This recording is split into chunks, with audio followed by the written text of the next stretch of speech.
एक बार फिर से आप सभी का बहुत बहुत स्वागत है दैनिक छत्तीसगढ़ चैनल पर, जहां हम आपके लिए रोजाना लेकर आते हैं छत्तीसगढ़ के प्रादेशिक समाचार छत्तीसगढ़ के हर एक जिलों से।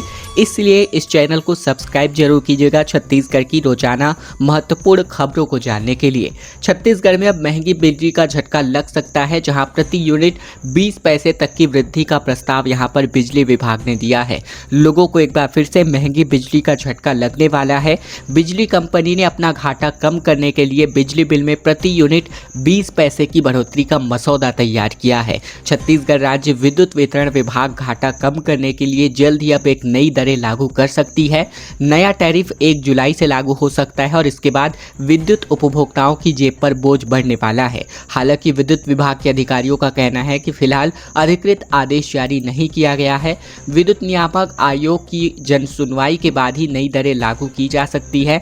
दरअसल CSPDCL ने विद्युत नियामक आयोग को तकरीबन 4,550 करोड़ रुपए के घाटे की जानकारी सौंपी है। खबर बड़ौदा बाजार से आ रही है, जहां पलारी में उल्टी दस्त का प्रकोप देखने को मिल रहा है।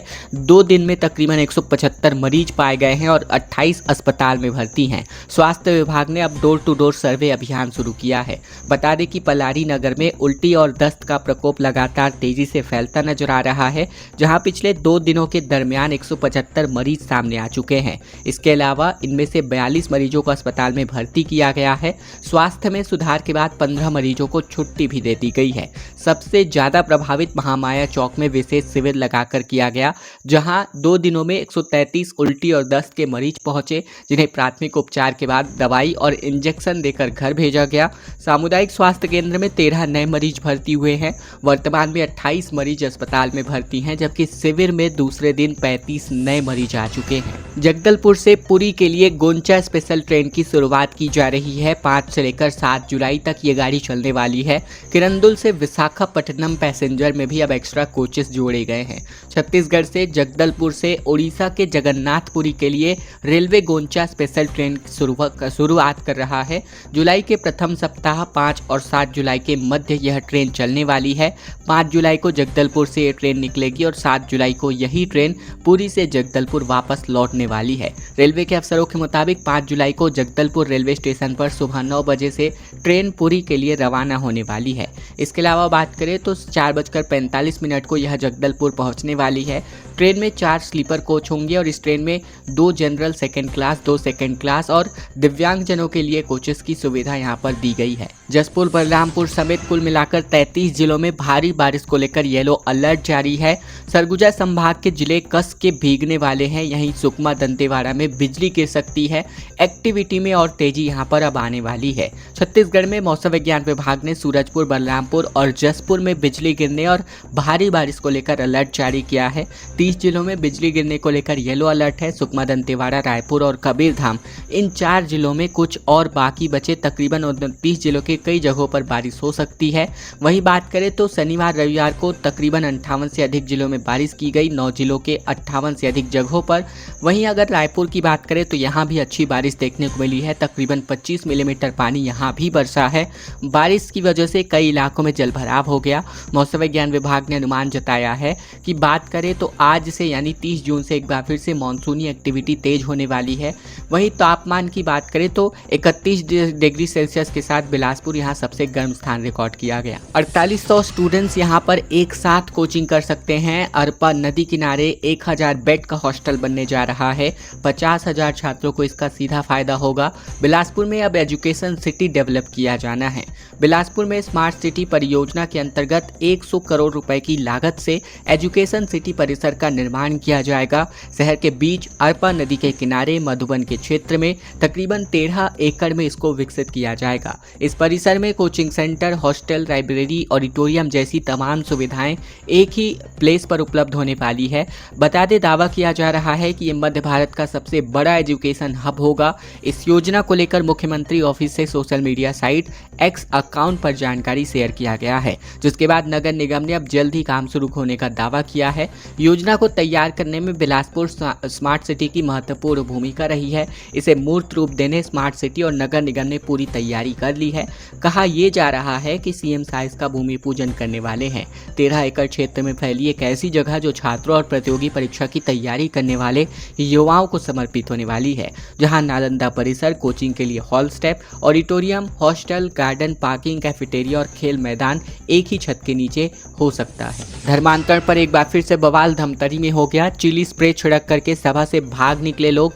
धमतरी में हिंदू जागरण मंच ने कहा कि घर के अंदर बच्चे, बुजुर्ग और महिलाओं का धर्म परिवर्तन कराया जा रहा था। छत्तीसगढ़ के धमतरी जिले में प्रार्थना सभा की आड़ में धर्मांतरण कराया जा रहा था। हिंदू जागरण मंच को भनक लगते ही कार्यकर्ता मौके पर पहुंचे। इस दौरान कुछ हिंदू संगठन के कार्यकर्ताओं पर चिली स्प्रे छिड़क करके लोग भाग निकले। मामला कोतवाली थाना क्षेत्र का है। जानकारी के मुताबिक टिकरापारा के एक घर में पुरुषों, महिलाओं और नाबालिग बच्चों को बुलाकर धर्मांतरण कराया जा रहा था। हिंदू जागरण मंच के लोगों की भीड़ को देख करके बाहर आए कुछ लोग भाग निकले। इसके अलावा बात करें तो 29 जून को हिंदू जागरण मंच के कार्यकर्ताओं को टिकरापारा के एक घर में धर्मांतरण होने की जानकारी मिली थी और इस दौरान प्रार्थना सभा वाले घर में कार्यकर्ता जब घुसे तो घर के अंदर घुसते ही उन पर चिली स्प्रे छिड़क करके लोग यहां उनकी आंखों में जलन होने लगी, जिसकी वजह से बाकी लोग भाग निकले। जसपुर के तपकरा में तहसील ऑफिस कार्यालय का शुभारंभ किया गया। 33 गांवों को अब लाभ मिलने वाला है। स्टेडियम के लिए 50 लाख रुपए की घोषणा मुख्यमंत्री ने की है। छत्तीसगढ़ के मुख्यमंत्री विष्णुदेव साय ने बीते दिन तपकरा में तहसीलदार और कार्यपालिक दंडाधिकारी कार्यालय का शुभारंभ किया। सीएम ने तकरीबन 14 जनवरी को जसपुर जिले के प्रवास के दौरान कई घोषणाओं को पूरा किया। इस तहसील को बनने से तकरीबन 33 ग्रामों के किसानों, छात्रों और नागरिकों को सुविधाएं मिलने वाली है। मुख्यमंत्री ने इस अवसर पर कई महत्वपूर्ण घोषणाएं भी की हैं। तपकरा को नगर पंचायत का दर्जा दिया जाएगा। स्थानीय खेल ऑडिटोरियम, स्टेडियम के सौंदर्यीकरण के लिए 50 लाख रुपए आवंटित कर दिए गए हैं। फरसा बहार में भी अब नए विश्राम गृह का निर्माण किया जाएगा। सीएम साय ने राज्य सरकार की योजनाओं की जानकारी भी साझा की। प्रधानमंत्री आवास योजना के तहत पहली कैबिनेट की भी उल्लेख यहां पर एक बार फिर से मुख्यमंत्री ने किया। प्रदेश भर में कांग्रेस का एक बड़ा प्रदर्शन होने जा रहा है। जिला अध्यक्षों से लेकर मोर्चा प्रकोष्ठों का आदेश जारी हुआ है। खाद बीज की कमी को लेकर कांग्रेसियों में आक्रोश का माहौल अब व्याप्त नजर आ रहा है। छत्तीसगढ़ में खाद और बीज की कमी को लेकर कांग्रेस अब एक बड़ा प्रदर्शन करने वाली है। प्रदेश भर में 25 से लेकर 30 जून तक सभी सोसाइटियों में कांग्रेसी विरोध कर रहे हैं। कांग्रेस ने प्रदर्शन के लिए सभी जिला और ब्लॉक अध्यक्षों के अलावा मोर्चा प्रकोष्ठों को आदेश जारी कर दिया है। पीसीसी चीफ ने आगामी जनसभा के लिए प्रभारियों की नियुक्ति का आदेश जारी किया है। कांग्रेस के राष्ट्रीय अध्यक्ष मल्लिकार्जुन खड़गे आगामी 7 जुलाई को रायपुर आ रहे हैं। इस दौरान वे किसान जवान संविधान जनसभा को संबोधित करेंगे। सभा की जिम्मेदारियों को लेकर कांग्रेस के प्रभारी नियुक्त कर दिए गए हैं, जिसमें विधायकों, पूर्व विधायकों को जिम्मेदारियां सौंपी गई हैं और जारी आदेश के मुताबिक सभी जिलों में प्रभारी नियुक्त किए गए हैं। एक बार हम आपको याद दिला देना चाहते हैं कि अगर आपने इस चैनल को अभी तक सब्सक्राइब नहीं किया है, आप जरूर से आश्वस्त हो जाइए आपने इस चैनल को सब्सक्राइब किया हो, ताकि छत्तीसगढ़ की रोजाना महत्वपूर्ण खबरें इसी प्रकार हम आप तक रोजाना पहुंचा सके। तो इस चैनल को जरूर से सब्सक्राइब कीजिएगा। पुलिस की भीड़ पर बर्बरता देखने को मिली। चोरी की जांच करने पहुंची टीम पर ग्रामीणों का हमला देखने को मिला और एक सिपाही अब लापता नजर आ रहा है। छत्तीसगढ़ के कोरबा जिले में उस वक्त हालात बेकाबू हो गए जब चोरी की जांच करने पहुंची पुलिस की टीम पर ग्रामीणों ने अचानक से हमला कर दिया। इस हमले में 3 आरक्षक अभिषेक पांडे, गजेंद्र और अनिल पोर्ट गंभीर रूप से घायल हो गए। ये पूरा मामला बांगो थाना क्षेत्र के बागोड़ा का है। घटना के दौरान स्थिति इतनी तनावपूर्ण हो गई कि ग्रामीणों ने पुलिस दल को दौड़ा लिया और इसी अफरा तफरी में सिपाही अनिल जंगल की ओर चले गए। तब से वे लापता बताए जा रहे हैं, जिनकी तलाश के लिए सर्च ऑपरेशन भी शुरू किया गया है। घटना की जानकारी मिलते ही पुलिस अधीक्षक सिद्धार्थ तिवारी समेत जिले के अन्य वरिष्ठ अधिकारी और पुलिस बल मौके के लिए रवाना हुए। बिहार चुनाव के मद्देनजर कांग्रेस ने अब 58 ऑब्जर्वर की नियुक्तियां कर दी हैं। छत्तीसगढ़ के 4 नेताओं को इसमें जिम्मेदारी दी गई है, जिनमें पूर्व मंत्री अमरजीत भगत और पूर्व विधायक शैलेश पांडे का नाम भी शामिल है। बिहार विधानसभा चुनाव 2025 की तैयारियों में जुटी कांग्रेस पार्टी ने संगठनात्मक स्तर पर अपनी रणनीति को धार देना शुरू कर दिया है। इसी क्रम में ऑल इंडिया कांग्रेस कमेटी यानी एआईसीसी ने राज्य के लिए 58 ऑब्जर्वर नियुक्त किए हैं, जिनमें छत्तीसगढ़ के 4 नेताओं को जिम्मेदारी सौंपी गई है। पार्टी के जनरल सेक्रेटरी केसी वेणुगोपाल ने आदेश जारी किया है और छत्तीसगढ़ से जिन नेताओं को बिहार चुनाव के लिए ऑब्जर्वर बनाया गया है उनमें पूर्व कैबिनेट मंत्री अमरजीत भगत, बिलासपुर के पूर्व विधायक शैलेश पांडे, संगठन से जुड़े नेता दीपक मिश्रा और वरिष्ठ नेता भुवनेश्वर बघेल का नाम शामिल है। रायपुर में एनएसयूआई की मीटिंग में बैच का आईफोन चोरी हो गया। पीसीसी चीफ ने कहा कि राजीव भवन ही नहीं, पूरा प्रदेश असुरक्षित है। दरअसल भारतीय राष्ट्रीय छात्र संगठन यानी एनएसयूआई की छत्तीसगढ़ राज्य की कार्यकारिणी की बैठक राजीव भवन में बीते दिन आयोजित की गई और इस दौरान पीसीसी चीफ दीपक बैच का आईफोन चोरी हो गया। मौके पर पुलिस और साइबर की टीम मौजूद है। खमारडीह थाना क्षेत्र का ये पूरा मामला है। इस दौरान दीपक बैच ने कहा कि मीटिंग के बाद मेरा फोन कहीं खो गया या उसे मैंने कहीं रखा है, ये याद नहीं है। फोन में ज़्यादा कुछ इंपॉर्टेंट चीज़ नहीं थी, लेकिन गांव से लेकर दिल्ली तक के बहुत सारे कॉन्टैक्ट नंबर थे, बस उसी की चिंता है। वहीं फ़ोन चोरी होने पर मंत्री केदार कश्यप ने कहा कि दीपक बैच बताएं उनके मोबाइल में कौन से राज हैं जो कांग्रेस के लोग जानना चाहते हैं। चोरी के पीछे उनका शक किस चीज़ पर है? क्या भूपेश बघेल, क्या टीएस सिंहदेव या फिर कोई और कांग्रेस नेता पर है? दीपक बैच इसको बताइए। तमाम बातें अब पक्ष विपक्ष के बीच होती नजर आ रही हैं चोरी होने के बाद फोन की। बिलासपुर में 300 ट्रैक्टर रेत पकड़ाया। 14 स्थानों पर अवैध रेत का बड़ा भंडार पाया गया और अब तक 56 लोगों के खिलाफ एफआईआर दर्ज कर लिया गया है। बिलासपुर जिले के बेलगहना क्षेत्र में 300 ट्रैक्टर अवैध रेत पकड़ाई है। खनिज विभाग ने 14 अलग अलग स्थानों से रेत की जब्ती की है। ये कार्यवाही कलेक्टर संजय अग्रवाल के निर्देश पर की गई है। पुलिस, खनिज और राजस्व विभाग की संयुक्त कार्यवाही में अब तक 500 टन से ज़्यादा अवैध रेत जब्ती की जा चुकी है और इसके साथ ही रेत के अवैध उत्खनन और परिवहन में इस्तेमाल 86 वाहनों की जब्ती की जा चुकी है। इस मामले में अब 56 लोगों के खिलाफ एफआईआर दर्ज कर लिया गया है। पुलिस जल्द ही कोर्ट में अब चालान पेश करने की तैयारी कर रही है। खनिज विभाग की टीम ने बेलगहना तहसील के करही कछार, रतखंडी, खोलीपारा, झेझरीपारा और साथ ही केकराडीह क्षेत्र का निरीक्षण किया। करही कछार पंचायत के खोलीपारा, झेझरीपारा और केकराडीह मोहल्ले में ये रेत बड़ा भंडारण पाया गया। बाइक बोट स्कीम के अंतर्गत 2800 करोड़ की ठगी का मामला सामने आ रहा है। सालाना 1 लाख कमीशन का लालच देकर फ्रॉड बनाया गया। राजस्थान से प्रोडक्शन वारंट पर 3 आरोपियों को रायपुर पुलिस अब लेकर आई है। देश भर में बहुचर्चित हुए बाइक बोट स्कीम ठगी केस की जांच में रायपुर पुलिस की भी अब एंट्री हो चुकी है। राजस्थान जेल में बंद 3 आरोपियों को प्रोडक्शन वारंट पर रायपुर लाकर पूछताछ पुलिस कर रही है। आरोपियों ने 2800 करोड़ से ज़्यादा की ठगी की है और पीड़ितों में रायपुर निवासी अखिल कुमार बिसोई का नाम भी शामिल है।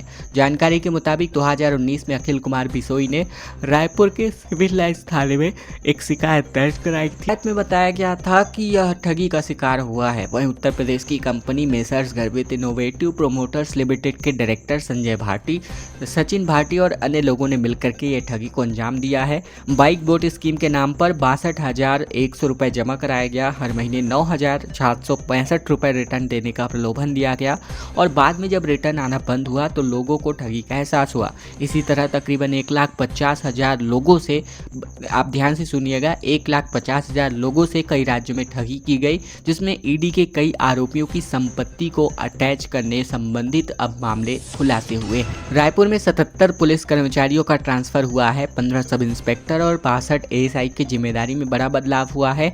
एसएसपी ने इसके लिए आदेश जारी कर दिया है। रायपुर में 15 सब इंस्पेक्टर, 62 एएसआई की जिम्मेदारी में बड़ा बदलाव देखने को मिल रहा है, जिसमें कई लोगों के थाने बदल चुके हैं। वहीं कई पुलिस कर्मचारियों को लाइन अटैच किया गया है। ये आदेश रायपुर एसपी डॉक्टर लाल उमेश सिंह ने जारी किया है।